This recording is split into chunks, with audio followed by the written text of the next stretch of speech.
It's kind of like Big Hero 6 if Baymax became a foul-mouthed adolescent. CHAPPiE is the follow-up offering from the gang behind the surprise hit District 9. This time, we're at the dawn of artificial intelligence, with a decommissioned police robot named CHAPPiE becoming the first robot to learn and think for itself.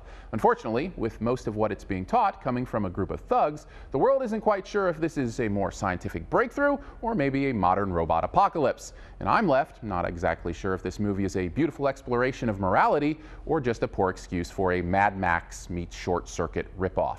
In both cases, let's just go with a bit of both. Look, there's a lot to really like here. For one, I love the soundtrack. It feels modern and progressive and fits this strange future world really nicely.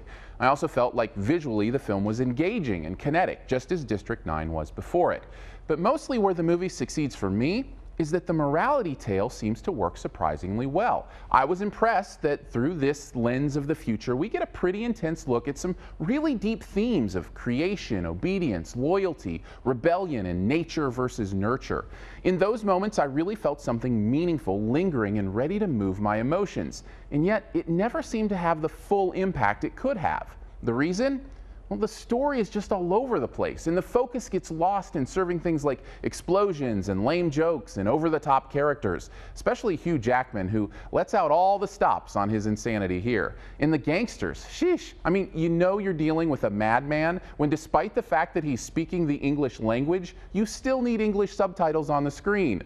This heightened gutter punk gangster world may be interesting to look at, but it keeps me from buying into the reality of it.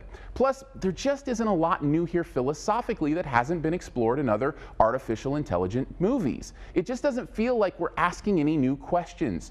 Because of that, the non-action moments can feel a bit slow and drawn out and even vaguely repetitive. Also, keeping it from hitting its mark, especially towards the end, is that the science of consciousness gets a bit ridiculous. I can suspend my disbelief to a certain point, but once that line gets crossed, my brain is simply too stubborn to accept what I'm seeing is real, and instead sends a signal to my eyes to roll to the side, which I'm pretty sure isn't the response the makers were hoping for.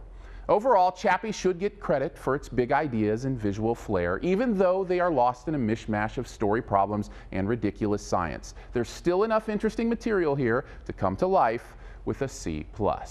Thanks for checking out this Your Movie Friend review. Stay tuned for this review's best ever challenge here in a bit. First, I want to throw some stuff up over here that you can click on. If you'd like to subscribe, which I'd very much appreciate, you can do that by clicking the big gray subscribe button. And if you want to see more, well, the second best Marigold Hotel is also out this week, so you can check that out. And I should also have reviews of Unusual Business and Marshall the Miracle Dog up at yourmoviefriend.com soon, which you can go to by clicking the logo right up here. That's also where you can find a searchable database of reviews, as well as the written text of these videos. And finally, this review's best ever challenge, where you name the best ever in a particular category and also try to identify what my choice would be. What is the best artificial intelligence movie ever? Mine features an AI that doesn't realize how impolite it is to not open the door for someone when they ask. Drop your own answer and a guess at mine in the comments, and the first person to guess mine does get that point. Thanks, and here's your 5 extra seconds to hit subscribe.